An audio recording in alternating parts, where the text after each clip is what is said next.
health. Reboot your body. Omega-3 oil extracted from algae. Strong heart, sharp mind, healthier you. Hi, welcome to iDream. England వేదికగా జరుగుతున్న test సిరీస్లో India తొలి విజయాన్ని నమోదు చేసుకుంది. ఇప్పటికే ఒక టెస్ట్ ఓడిపోయి వెనకంజలో ఉన్న ఇండియా రెండో టెస్టులో మాత్రం అద్భుతమైన ప్రదర్శనతో విజయాన్ని దక్కించుకుంది. అయితే ఎడ్జ్బాస్టన్లో ఇండియాకి ఇది తొలి విజయం. ఒక్క ఇండియాకి మాత్రమే కాదు, ఆసియా దేశాలు ఏవి కూడా ఇప్పటివరకు అక్కడ ఒక్క విజయాన్ని కూడా నమోదు చేయలేదు. సో ఈ విజయం ఎంత స్పెషలో మీకు అర్థమై ఉంటుంది. ఈ మ్యాచ్లో చాలా రికార్డ్స్ నమోదయ్యాయి. వాటన్నిటి గురించి మనం ఇప్పుడు చాణక్యని అడిగి తెలుసుకుందాం. హాయ్ చాణక్య గారు. మొదటగా ఇండియా ఒక టెస్టు విజయం అనేది ఎప్పుడు అంత పెద్ద ప్రత్యేకమేం కాదు, బట్ ఇంగ్లాండ్లో ఎడ్జ్బాస్టన్లో ఇన్నేళ్ల తర్వాత తొలి విజయం. సో ఈ విజయాన్ని ఎలా చూస్తారు? ఈ విజయం అనేది కూడా ఇండియన్ టీంకి చాలా స్పెషల్ రాజా బ్రో. ఎందుకంటే మెయిన్గా ఈ మ్యాచ్ మొదలు కాకముందు కూడా ఇప్పటి వరకు ఆ గ్రౌండ్లో ఎన్నో ఆసియన్ టీమ్స్ అనేది కూడా ఆడాయి. ఇన్ఫ్యాక్ట్ చెప్పాలంటే పాకిస్తాన్ 8 సార్లు ఆడింది, అంటే బంగ్లాదేశ్ ఆడింది, ఇండియా అయితే 9 సార్లు. మరి ఇన్ని మ్యాచెస్ ఆడినా కానీ ఇప్పటి వరకు ఏ ఒక్క మ్యాచ్లో కూడా ఈవెన్ శ్రీలంక కూడా అక్కడ ఎవరు గెలవలేకపోయారు. మరి ఇండియా కూడా గెలవదు అని చెప్పేసి వాళ్ళు కూడా ఈజీగా తీసుకున్నారు.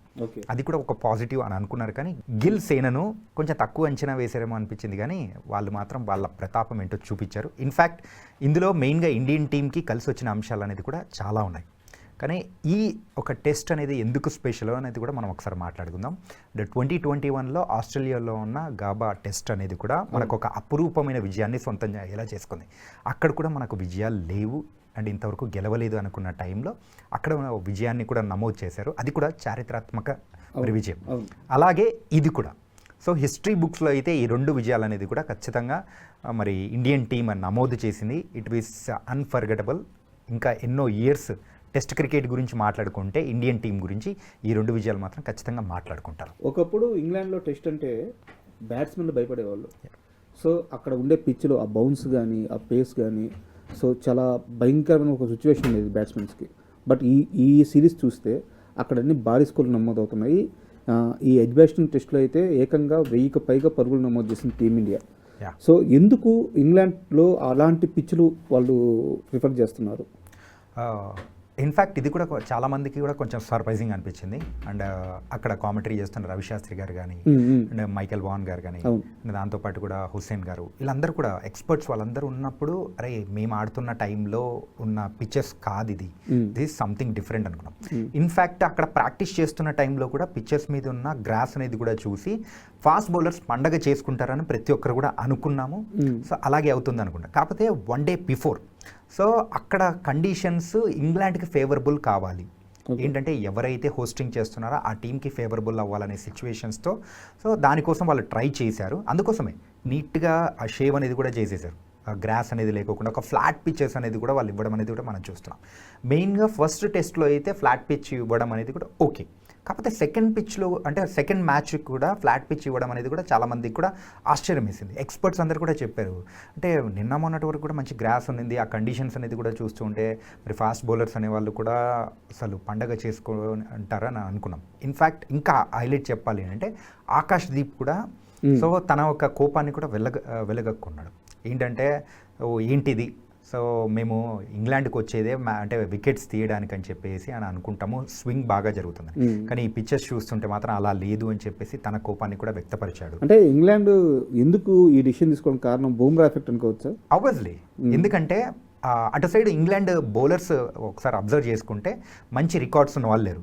అంటే రీసెంట్గా అనుభవం లేకుండా అయితే పోయింది. ఆండర్సన్ లేడు, స్టోట్ బ్రాడ్ లేడు, అంటే ఇలాంటి స్టోట్ బ్రాడ్ కానీ ఇలాంటి ఎక్స్పీరియన్స్ బౌలర్స్ ఎవ్వరూ లేకపోవడం వల్ల ఒక ట్రాన్స్ఫర్మేషన్ మోడ్లో ఇప్పుడు ఇంగ్లాండ్ టీం అనేది కూడా ఉంది. ఇన్ఫ్యాక్ట్ అక్కడున్న జోఫ్రా ఆర్చర్ అనేది కూడా ఆడడం లేదు. కాకపోతే రీసెంట్గా సెకండ్ మ్యాచ్ కంటే ముందు అవైలబుల్గా ఉండబోతున్నాడు అని చెప్పేసి అన్నారు, కానీ సెకండ్ మ్యాచ్కి కొన్ని అనివార్య కారణాల వల్ల తను ఆడలేకపోయాడు. కాబట్టి ఇన్ఫ్యాక్ట్ థర్డ్ మ్యాచ్ నుంచి లార్డ్స్ టెస్ట్ నుంచి అయినా కానీ అవకాశం ఉండొచ్చు, తను ఆడే అవకాశాలు ఉంటుంది. కాకపోతే ఇంతకంటే ముందు అయితే సో వచ్చాడంటే ఆ బౌలింగ్ అటాక్కి కొంచెం సో పదును అనేది ఏర్పడుతుంది, అది ఇంగ్లాండ్ బౌలింగ్కి.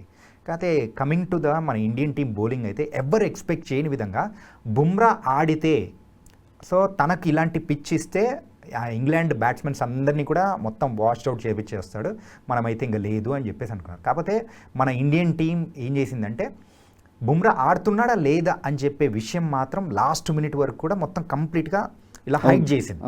సో ఆడుతున్నాడులే అని చెప్పేసి అనుకున్న టైంలో చూస్తే ఆడలేదు అని చెప్పేశారు. దట్స్ అ సర్ప్రైజింగ్ ఫ్యాక్టర్ అనమాట. అలాంటి టైంలో మన ఇండియన్ టీంకి కలిసి రావడం, ఆ ఫ్లాట్ పిచెస్ మీద సో బ్యాట్స్మెన్స్ పండగ చేసుకుంటారు. ఆబ్వియస్లీ అలాగే జరిగింది. ఇన్ఫ్యాక్ట్ అందరికంటే ఎక్కువగా గిల్ ఎన్ని పరుగులు చేశాడో మనం చూసాము. అంటే వరల్డ్లోనే 9th బ్యాట్స్మెన్. సో ఒకే మ్యాచ్లోనే ఇది ఒక డబుల్ సెంచరీ, దాంతోపాటు కూడా ఇంకొక సెంచరీ అనేది కూడా చేయడం అనేది కూడా గిల్కే సాధ్యమైంది. That was a wonderful. 150 అనుకుంటాను. 165 చేశారు. 150 ప్లస్ చేసిన బ్యాట్స్మెన్. అంటే మన ఇండియన్ టీం ప్రకారం అయితే సో ఫస్ట్ సునీల్ గవాస్కర్ గారికి ఈ ఫీట్ అయితే ఉంది రికార్డు. సో ఆ తర్వాత అయితే ఎవరికి సాధ్యం కాంది శుభ్మన్ గిల్కి అయితే ఇప్పుడు ప్రెసెంట్ ఉందన్నమాట. సో ఇలాంటి రికార్డ్స్ అనేది కూడా మొత్తం చేస్తున్నాం. మీరు చెప్పినట్టయితే అవుట్ ఆఫ్ ద బాక్స్ మెయిన్గా బుమ్రా లేకపోయినా కానీ నేనున్నానంటూ కూడా ముందుకు వచ్చి ఆకాష్ దీప్ కానీ అండ్ మన డిఎస్పీ సాబ్ మన మొహమ్మద్ సిరాజ్ కానీ వాళ్ళైతే బుమ్రా లేకపోయినా కానీ మేమున్నామని చెప్పేసి వాళ్ళు వికెట్లు తీసిన విధానం కానీ, ఇన్ఫ్యాక్ట్ మనము బ్యాటింగ్ విషయంలో అయితే ఒక పార్ట్నర్షిప్ చూస్తూ ఉంటాము. ఇక్కడైతే వీళ్ళ ఇద్దరిలో బౌలింగ్ విషయంలో కూడా మంచి పార్ట్నర్షిప్ అనేది కూడా చూసాం.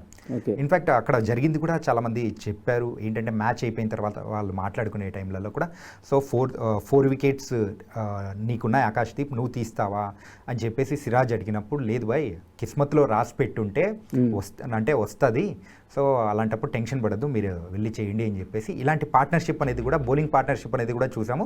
లక్కీగా సో ఆ సెకండ్ ఇన్నింగ్స్లోనే ఈ ఆకాష్ దీప్కి కూడా 6 వికెట్స్ రావడం. సో ఇద్దరు మన బౌలర్స్ ఇద్దరికి కూడా ఒకే మ్యాచ్లోనే 5 వికెట్స్ హాల్ అనేది కూడా ఉండడం it was a very special. మన బ్యాట్స్మెన్స్కి 100s ఎలా అయితే ఉంటాయో మరి బౌలర్స్కి 5 వికెట్ హాల్ అనేది కూడా ఉంటుంది. So that was an a very great thing. కలిసికట్టుగా ఆడారు, గెలిచారు. అండ్ ముఖ్యంగా ఇక్కడ గిల్ ప్రస్తావన, గిల్ అద్భుతమైన బ్యాటింగ్ చేశాడు, కెప్టెన్గా ముందు నడిపిస్తున్నాడు. సో ఇక్కడ వరకు అంతా ఓకే.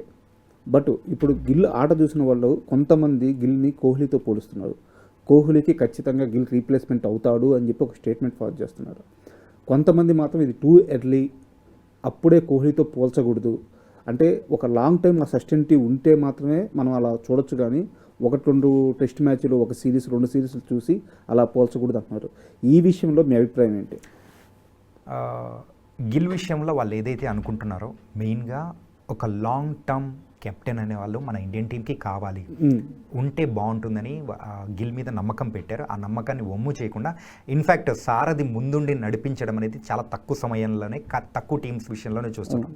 అలాంటిది ఇప్పుడు మన ఇండియన్ టీం విషయంలో జరుగుతుంది. వేరే బ్యాట్స్మెన్స్ ఫెయిల్ అవుతున్నా కానీ తను ఒక్కడు మాత్రం నిలబడి మరి గట్టిగా కొట్టాడు. ఇంగ్లాండ్ బౌలర్స్కి అయితే మరి అసలు ముచ్చెమటలు కూడా పట్టించాడు. ఒకనొక టైంలో అయితే వికెట్ పడట్లేదేంటి అని చెప్పేసి వాళ్ళైతే చెమట వచ్చి అయిపోయింది, ఏదో బౌలింగ్ వేస్తున్నామని చెప్పేసి 3rd డే 4th డే టైంలలో కూడా అలాంటివి చూసాం. సో అలాంటి బ్యాటింగ్ అనేది కూడా ఆడాడు. ఇన్ఫ్యాక్ట్ చెప్పాలంటే కింగ్ కోహ్లీకి రిప్లేస్మెంట్ అని చెప్పలేం, కానీ సో ఒకరు యువరాజ్ ఓకే ఏంటంటే సో కోహ్లీ తర్వాత మరో కోహ్లీ అని అనుకోవచ్చు. కాకపోతే ఎర్లీ స్టేజెస్లోనే చెప్పడం యువరాజు పక్క, అది మాత్రం మనం ట్యాగ్ లైన్ అనేది ఇచ్చేయచ్చు. మనం రాజు అవడానికి ఇంకా టైం ఉంది.